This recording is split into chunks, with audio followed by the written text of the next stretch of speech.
வணக்கம் அன்பு தம்பிகளே தங்கைகளே, நான் உங்கள் கோவில்பட்டி மாலசாமி.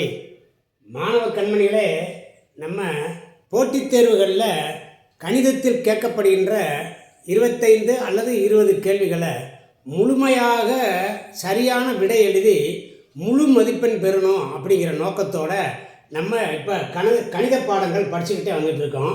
தனி வட்டி பார்த்துட்டோம், கூட்டு வட்டியில் ஒரு 3 வீடியோ பார்த்துருக்குறோம். இன்றைக்கு கூட்டு வட்டி தொடர்பான இன்னொரு வீடியோ.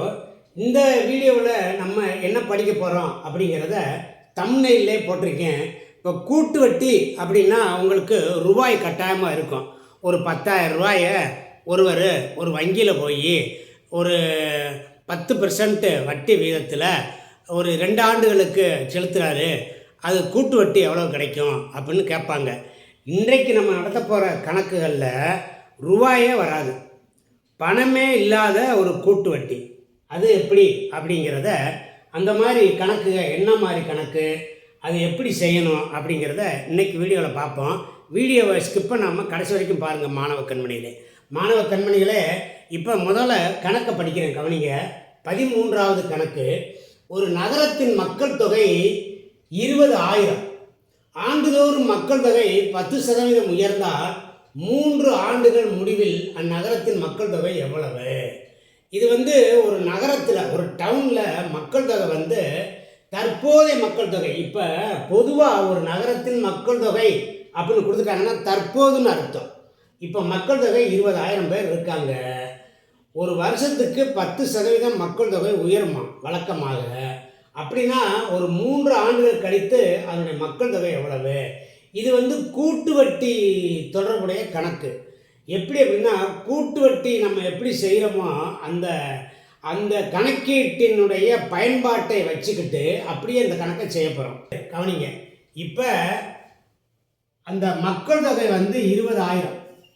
மக்கள் தொகை 20,000. 10% ஆண்டுதோறும் உயருது. 3 ஆண்டுகளுக்கு கழித்து எவ்வளவு மக்கள் தொகை அப்படின்னு கேட்குறாங்க. இப்போ இங்கே கவனிங்க. இந்த கணக்கில் 20,000 ரூபாய் அப்படின்னு சொல்லி வங்கி கணக்குகளில் பணமாக நம்ம கொடுத்த அதுக்கு வட்டி அப்படி கணக்கிறதுல வரும். அதே மாதிரி இந்த கணக்கில் இந்த 20,000 என்பது அந்த பிரின்சிபல்னு சொல்கிறோம்ல, அசல், அது மாதிரி இது அதை நீங்கள் கெஸ் பண்ணிக்கோங்க. இந்த 10%ங்கிறது ரேட் ஆஃப் இன்ட்ரெஸ்ட்டு, இது வளர்ச்சி சதவீதம். இது பி, ஆனால் பின்னு சொல்லக்கூடாது. இது மக்கள் தொகை 20,000, இது ரேட் ஆஃப் இன்ட்ரெஸ்ட்னாக்க வளர்ச்சி விகிதம். வளர்ச்சி விகிதம் 10% வளருது. 3 ஆண்டுகள் அப்படிங்கிறது எண்ணு. இதுதான் இந்த கணக்கில் நம்ம பயன்படுத்த போகிறது. கூட்டு வட்டி கண்டுபிடிக்கிறதுக்கு நம்ம 2 மெத்தடு பயன்படுத்தியிருக்கோம். முதல் மெத்தடை சொல்கிறேன், நல்லா கவனிங்க. அடுத்து 2வது மெத்தடையும் சொல்லித்தரேன், அதையும் கவனிச்சுக்கோங்க. இப்போ ஒன்றும் இல்லை மாணவ கண்மணிகளே, இந்த கணக்குக்கு ஈஸியாக விட கொடுக்கணும் அப்படின்னாக்கா இங்கே பாருங்கள். 20,000 மேலே போட்டுக்கிறணும். 20,000 பெருக்கல் 10% ஆண்டுக்கு உயர்தா, அப்போ 110ன்னு போட்டுக்கணும். 10 100ஓட சேர்த்து 110. 110/100. 3 ஆண்டுகள் கேட்குறாங்களா, 3 தடவை போட்டுறணும். இது அவ்வளோதான், முடிஞ்சு, கணக்கிலே முடிஞ்சு. இப்போ நீங்கள் இதை கணக்கு பண்ணீங்க அப்படின்னாக்க 3 ஆண்டுகள் கழித்து மக்கள் தொகை எவ்வளவுன்னு நேரடியாக வந்துடும். இப்போ கவனிங்க நல்லா. கீழே 2 4 6 சேவர் இருக்குது. 1 2 3 4 5 6 சேவர் அடிச்சிட்டேன். மேலேயும் 1 2 3 4 5 6 சேவர் அடிச்சிட்டேன். இப்போ 11 பெருக்கி, அப்புறம் 11 பெருக்கி, 20 பெருக்குன்னா விட. நான் ஏற்கனவே நம்ம நடத்திக்கிட்டு வந்த கணக்குகளில் சொல்லியிருக்கேன், 11 கீப்பு. 11 3 தடவை பெருக்குனா 11 கீப்பு. இந்த பாருங்க, 11 கீப்பு ஈக்குவல் டு 1331 நான் சொல்லியிருக்கேன்.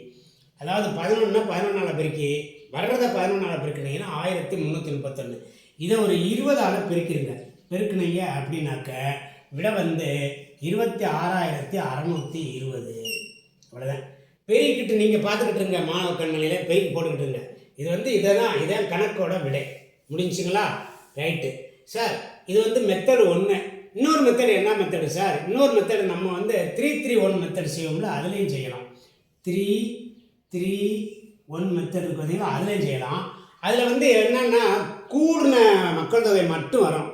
அதாவது எவ்வளவு கூடுச்சு 3 வருஷத்துக்குன்னு மட்டும் வரும். அதை இந்த ஏற்கனவே உள்ள மக்கள் தொகை இருக்குல்ல 20,000, அதை கூட கூட்டணும். சரி, இப்போ கவனிங்க.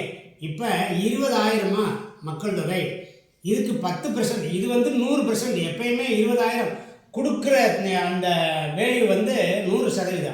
100% 20,000னா இதுக்கு 10% எவ்வளோங்க? 10%னா ஒரு சைவரை மறைச்சா 2,000. ஒரு சைவரை மறைச்சோம்னா 2,000. ஓகேங்களா? ரைட்டு. இப்போ இந்த 2,000க்கு ஒரு 10% பார்க்கணும். 2,000க்கு ஒரு 10% பார்த்தோம்னா ஒரு சைவரை மறைச்சிக்கணும் 200. சரி, இந்த 200க்கு ஒரு 10% பார்க்கணும் அப்படின்னாக்க 200க்கு 10%, ஒரு சைவரை மறைச்சிக்கணும்னா 20. ஓகேங்களா? இப்போ இதை இப்படியே பெருக்கி போடுவோம். இந்த இது வந்து என்னன்னாக்க பெருக்கி போடுவோம். இதை பெருக்கி போடும்போது இது வந்து 6,000, இது வந்து 600, இது வந்து 20. இப்போ பாருங்கள், 6,000 இது கூட்டல் 600 கூட்டல் 20, 6,620. 6,620. இது என்னது? கூடின மக்கள் தொகை, உயர்ந்த மக்கள் தொகை. ஏற்கனவே உள்ள மக்கள் தொகை எவ்வளவு? 20,000. அதை அப்படியே கூட்டிக்கணும். கூட்டினோம்னா 2 6 26,620. இதான் விட 26,620. 2 வழியிலையும் செய்யலாம் மாணவ கண்மணியில். ஆனால் இந்த மாதிரி கணக்குகளை செய்யும்போது இதில் செய்கிறது ஈஸி, இதில் செய்கிறது ரொம்ப ஈஸியாக இருக்கும். இதுவும் ஈஸி தான், செகண்ட் மெத்தடும் ஈஸி தான். எது வந்து உங்களுக்கு சரியாக வருதோ அதை வந்து போட்டுக்கோங்க மாணவ கண்மணியில். நம்ம இன்றைக்கி பணமே இல்லாமல், பணம்ங்கிற வார்த்தையே வராது, ரூபாங்கிற வார்த்தையே வராது, ஆனால் வந்து கூட்டு வட்டி சூத்திரத்தை வச்சு நம்ம செய்வோம். அது மாதிரி கணக்குகள் இன்றைய வீடியோவில் பார்த்துக்கிட்டே இருக்க போகிறோம். 14வது கணக்கு. ஒரு வகையான பாக்டீரியா முதலாவது 1 மணி நேரத்தில் 5% வளர்ச்சியும், 2வது 1 மணி நேரத்தில் 8% வளர்ச்சி குன்றியும், 3வது 1 மணி நேரத்தில் 10% வளர்ச்சியும் அடைகிறது. தொடக்கத்தில் அதன் எண்ணிக்கை 10,000 ஆக இருந்தது எனில் 3 மணி நேரத்துக்கு பிறகு அதன் எண்ணிக்கை எவ்வளவு? இது வந்து 8ஆம் வகுப்பு ஸ்கூல் புக்கில் இருக்குது மாணவ கண்மணிகளே. இப்போ இதுக்கு முன்னாடி சொல்லிக் கொடுத்த கணக்கும் 8வது ஸ்கூல் புக்கில் தான் இருக்குது. ஸ்கூல் புக் கணக்கு தான் நம்ம சொல்லிக் கொடுத்துக்கிட்டு இருக்கோம். நல்லா கவனிங்க. இப்போ கவனிங்க, இந்த கணக்கில் வளர்ச்சியும் இருக்குது, குன்றியும் இருக்குது. இங்கே பாருங்க, வளர்ச்சியாகவும் இருக்குது, குன்றியும் இருக்குது. இப்போ ஒரு இடத்துல ஏதோ ஒரு இடத்துல ஒரு குட்டையிலையோ அல்லது ஏதோ ஒரு இடத்துல ஒரு 10,000 பாக்டீரியா இருக்குது. ஒரு வகையான பாக்டீரியா, அது ஒரு டைப்பான பாக்டீரியா. அந்த பாக்டீரியா வந்து இருக்கிறது 10,000 இருக்குது. 10,000 இருக்குது. முதலாவது 1 மணி நேரத்தில், ஃபஸ்ட்டு 1 மணி நேரத்தில் 5% வளர்ச்சி அடையுது. வளர்ச்சி அடையுதுன்னா இப்படி போட்டுக்கிடுவோம், வளர்ச்சி அடையுது. 2வது 1 மணி நேரத்தில் 8% வளர்ச்சி குன்றுது, கீழே இறங்குது. 3வது 1 மணி நேரத்தில் ஒரு 10% வளர்ச்சி கூடுது. கூடுது, அப்புறம் குறையுது, அப்புறம் கூடுது. இந்த மாதிரி வந்து அந்த பாக்டீரியாவோட வளர்ச்சி இருக்குது. ஆக ஒரு 3 மணி நேரம் கழிச்சு முதல்ல இருந்த 10,000 இப்போ எவ்வளவு இருக்கும்? இதான் கணக்கு. இதுக்கு நம்ம கூட்டு வட்டி முறையில் தான் இதை வந்து செய்ய போகிறோம். எப்படி அப்படின்னா, நல்லா கவனிங்க. முதல்ல அந்த 10,000 போட்டுக்கிடுவோம். 10,000 இதுக்கு 5% வந்து வளருது முதல் வருஷம். அப்போ 105ன்னு போட்டுக்குங்க. 105/100ன்னு போட்டுக்குங்க. பெருக்கல். இப்போ 2வது மணி நேரத்தில் என்ன ஆகுது? 8% குறையுது. 8% குறையுது. 100ல் 8 கழிச்சா 92, கழிச்சு போடணும். குறைஞ்சா என்ன செய்யணும்? கழிச்சு போடணும். குன்றியும் அப்படின்னாக்கா டெக்ரீஸிங்னு அர்த்தம். அது குறையிறதுனால 8 வந்து 100லேருந்து கழிச்சிடணும். 92/100 பெருக்கல். அடுத்த 1 மணி நேரத்தில் 10% கூடுது. 110/100. இந்த எழுதி போட்டிருக்க இந்த கால்குலேஷனை ஈஸியாக யார் வேகமாக போடுறாங்களோ அவங்களுக்கு மதிப்பெண். இப்போ கீழே பாருங்கள், 1 2 3 4 5 6 சைவர் இருக்குது. மேலே 1 2 3 4 5 சைவர் இருக்குது. மேலே உள்ள சைவரை பூரா அடிச்சிடுவோம். அடிச்சிட்டோம்னா கீழே ஒரு சைவர் நிற்கும். இப்போ பாருங்கள், பெருக்குவோம். 105 11ஆல் பெருக்க போகிறோம். 105 11ஆல் பெருக்க போகிறோம். 11ஆல் பெருக்கணும்னா அதே 105 அப்புறம் ஒரு 105 போட்டோம்னாக்க 5 5 1 1 1155. 1155. இந்த 1155 92ஆல் பெருக்க போகிறோம். 92ஆல் பெருக்கணும் அப்படின்னாக்க 2 10க்கு சேர்ந்து மிச்சம் 1, 2 10 11, மிச்சம் 1 2 1 22 23 இது வந்து சைவர் 95 45 4 95 45 49 4 99 4 103.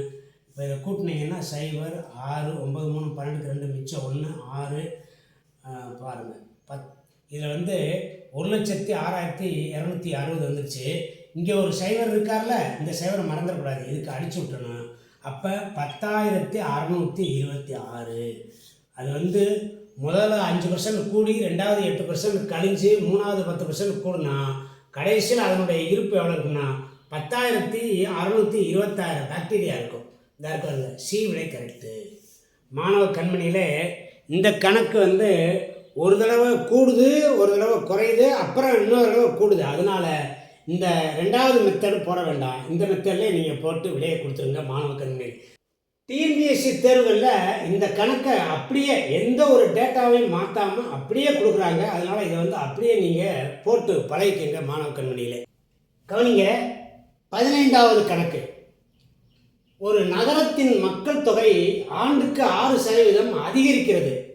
2018ஆம் ஆண்டு அந்த நகரத்தினுடைய மக்கள் தொகை 2,38,765 ஆக இருந்தது எனில் 2016ஆம் ஆண்டு மக்கள் தொகை எவ்வளவு? இந்த கணக்கு வந்து 8ஆம் வகுப்பு ஸ்கூல் புக்கில் இருக்குது மாணவ கண்மணிகளே. இது அடிக்கடி டிஎன்பிஎஸ்சி மற்ற போட்டித் தேர்வுகளில் கேட்குறாங்க.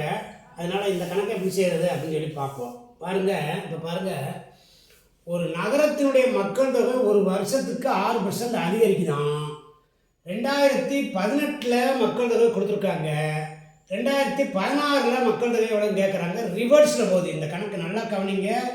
ரிவர்ஸில் கேட்டிருக்காங்க, ரிவர்ஸ் பின்னோக்கி கேட்டிருக்காங்க. இப்போ 2018 அதனுடைய மக்கள் தொகை கொடுத்துருக்காங்க, 6% இருக்குது, ஒவ்வொரு வருஷமும் அதிகரிக்குது. 2016 அப்படின்னா நம்ம 2016 அதனுடைய மக்கள் தொகை எக்ஸ்ன்னு வச்சுக்கிடுவோம். எக்ஸ் எங்க அந்த மாதிரி வச்சுக்கிட்டு இப்போ பாருங்கள், எக்ஸ் இன்ட்டு எவ்வளவு அதிகரிக்கிறது? 6%. 106/100 பெருக்கல் 106/100 2 வருஷத்துக்கு தானே கேட்குறாங்க. இதை செஞ்சோம்னா இன்னைக்கு கொடுத்துருக்கிற இந்த மக்கள் தொகை வந்துடும். எவ்வளவு? 2,38,765. ஓகேங்களா? இப்போ கவனிங்க, நம்ம எக்ஸை கண்டுபிடிக்க போகிறோம். இப்போ எக்ஸை கண்டுபிடிக்கணும் அப்படின்னாக்க இந்த தொகையை அப்படியே இந்த இப்படி வச்சுக்கிட்டு 2 38 7 6 5ன்னு வச்சுக்கிட்டு இதை ரெண்டையும் இந்த பாருங்க, இதை ரெண்டையும் இது ஈக்குவல்ட்டுக்கு அங்கிட்டு இருக்கு, இதை ஈக்குவல்ட்டுக்கு அந்த பக்கம் கொண்டு போகும்போது தலைகளாக மாற்றி போட்டு பெருக்கணும். தலைகளாக மாற்றி போடணும்னா 100/106.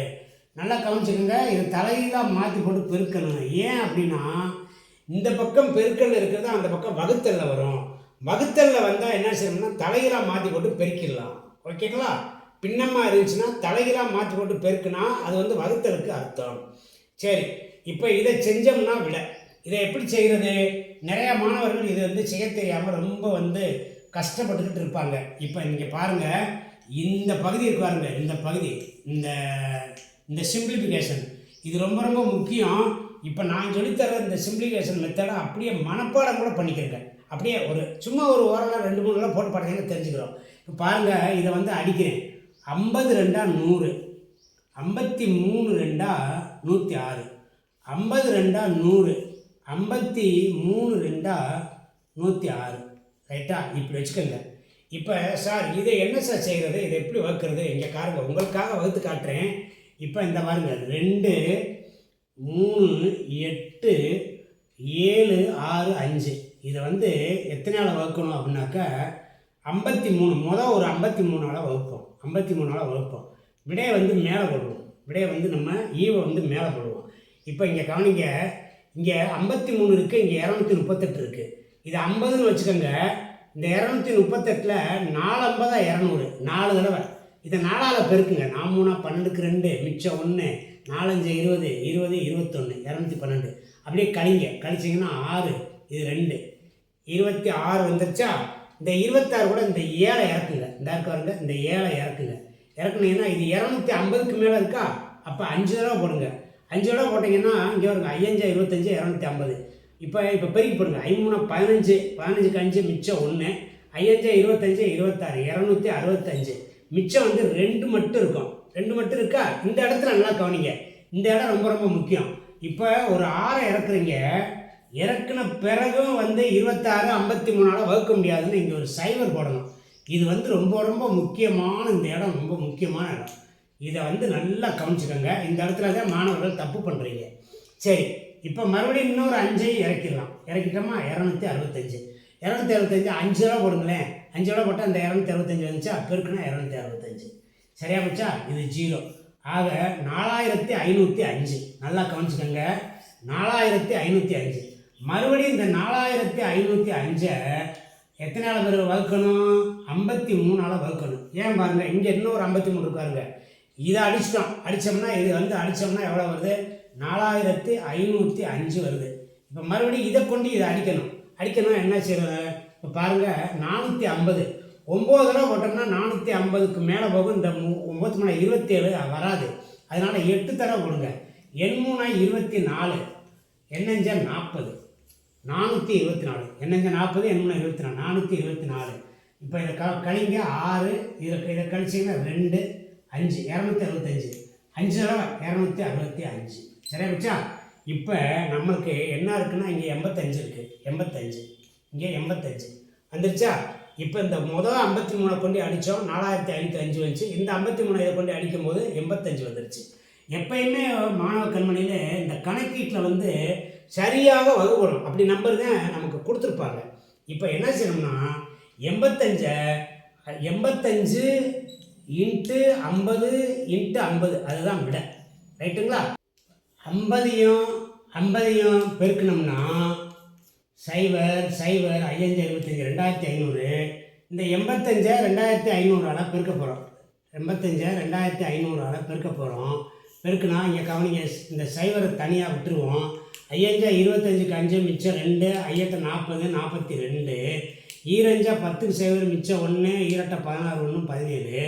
இப்போ எல்லாத்தையும் கூட்டிடுவோம். 0 0 5 2 7 4 11 1 மிச்சம் 1 2. இப்போ பாருங்கள், ஸ்தானம் வைப்போம். 2,12,500. 2,12,500 எங்கே இருக்குது விட?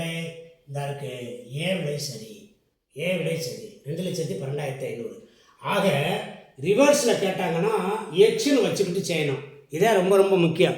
இந்த கணக்கை நல்லா ப்ராக்டிஸ் பண்ணிக்கோங்க மாணவ கண்மணிகளே. கவனிங்க, அடுத்த கணக்கு. ஒரு நகரத்தின் மக்கள் தொகை ஆண்டுக்கு 6% அதிகரிக்கிறது. 2018ஆம் ஆண்டு மக்கள் தொகை 2,38,765 ஆக இருந்தது எனில் 2020ஆம் ஆண்டு மக்கள் தொகை எவ்வளவு? இது மாணவ கண்மணியில் 8ஆம் வகுப்பு புக்கில் சென்ற கணக்கும் இந்த கணக்கும் ஒரே கணக்காக மெர்ஜ் பண்ணி கொடுத்துருக்காங்க. அதை நான் 2ஆக ஸ்ப்ளிட் பண்ணி கொடுத்துருக்கேன். எதுக்காக அப்படின்னாக்க, முதல்ல ரிவர்ஸ் கணக்கை போட்டுக்கிடுவோம், அதுக்கு பிறகு நேரடி கணக்கை போடுவோம் அப்படின்னு சொல்லி 2ஆக பிரிச்சிருக்கேன். இப்போ கவனிங்க, 2018 மக்கள் தொகை கொடுத்துருக்காங்க, 2020 கேட்குறாங்க. 2 ஆண்டு கழிச்சு. அதாவது 2018 எவ்வளவா இருந்துச்சு அப்படின்னாக்க 2,38,765. இது வந்து 6% உயருது ஒரு வருஷத்துக்கு. 2020 எவ்வளவுன்னு கேட்குறாங்க அப்படின்னா 2 வருஷத்துக்கு. நேரடியாக நம்ம கணக்கே போட்டுருவோம். இப்போ பாருங்கள், 2 38,765 பெருக்கல் 6%, 106/100. 2 வருஷத்துக்கு 106/100. அவ்வளோதான். இந்த கணக்கீடு யார் போடுறீங்களோ அவங்களுக்கு விட வந்துடும். இப்போ பாருங்கள், இது 53 மேலே போயிடும். 53 கீழே 50. இது மேலே 53. இது நேரடி கணக்கு. கீழே 50. இப்போ இங்கே பாருங்கள், இந்த 50 கொண்டு இதை வகுக்க போகிறோம், இந்த 50 கொண்டு இதை வகுக்க போகிறோம். மறுபடியும் புரியுதுங்களா? இப்போ கவனிங்க, 50 கொண்டு இதை அடித்தோம் அப்படின்னாக்கா, இப்போ பாருங்கள், இது வந்து 5ஆல் அடிப்போம். 5ஆல் அடித்தோம்னாக்க 5×5 50. இதை 5ஆல் அடிப்போம். 5ஆல் அடித்தோம்னா 4×5 20 மிச்சம் 3 37. 7×5 35 மிச்சம் 3 37. 7×5 35 மிச்சம் 2 26. 5×5 25 மிச்சம் 1 15 15. இப்போ மறுபடியும் இங்கே பாருங்கள், இதை வந்து ஒரு 5×5 50ன்னு வச்சுக்கிடுவோம்.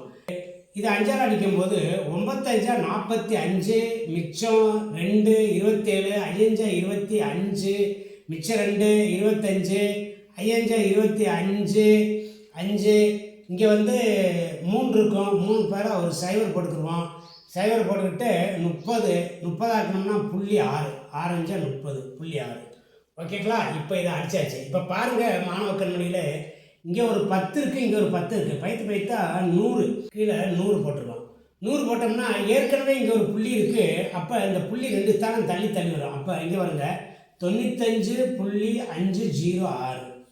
இதுதான் வந்து இந்த கணக்கீட்டில் இந்த கீழே இருக்க இந்த 100க்கு மேலே 50 அடித்தோம்ல, இங்கே ஒரு 50, இந்த 2 50 அடிச்சுட்டு இந்த 10 100 இருக்குல்ல, பைத்தா 100, அதையும் வந்து டிஜிட் வச்சோம்னா உங்களுக்கு 95.506 வரும்.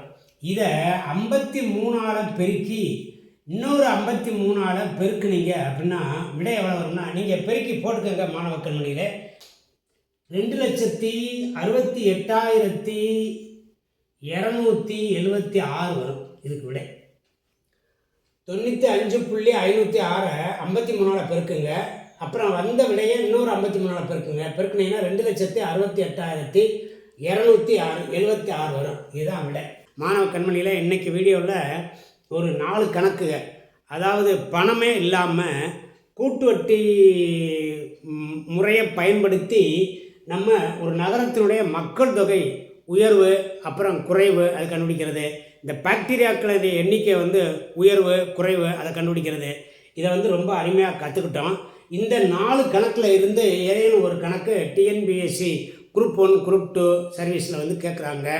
அப்புறம் வந்து ரயில்வே சர்வீஸ் கமிஷன் இதிலெல்லாம் அடிக்கடி இந்த கேள்விகள் இடம்பெறுது. அதனால் இதை நல்லா படிச்சுக்கோங்க மாணவ கண்மணிகளே. அருண் அகாடமி வீடியோவை தொடர்ச்சியாக பாருங்கள். உங்களுடைய ஃப்ரெண்ட்ஸு ரிலேட்டிவ்ஸ் எல்லாருக்கும் வந்து ஷேர் பண்ணுங்கள். கமெண்ட், நல்ல கமெண்ட் போடுங்க. வீடியோ பார்க்கும்போதே லைக்ஸ் பண்ணிவிட்டு பார்த்தீங்க அப்படின்னாக்க, அதிகமான லைக்ஸு கிடச்சிச்சு அப்படின்னாக்க எங்களுக்கு கொஞ்சம் உற்சாகமாக இருக்கும். அதனால் வேண்டி கொஞ்சம் உற்சாகப்படுத்தி வீடியோ பாருங்கள் அப்படின்னு கேட்டுக்கிட்டு, மாணவ கண்மணிகளுக்கு இன்னொரு வீடியோவில் சந்திப்போம் அப்படிங்கிறத சொல்லிக்கிட்டு நல்லாசிகள் வழங்கி கொண்டு இந்த வீடியோவை முடிச்சுக்கிறேன். நன்றி, வணக்கம்.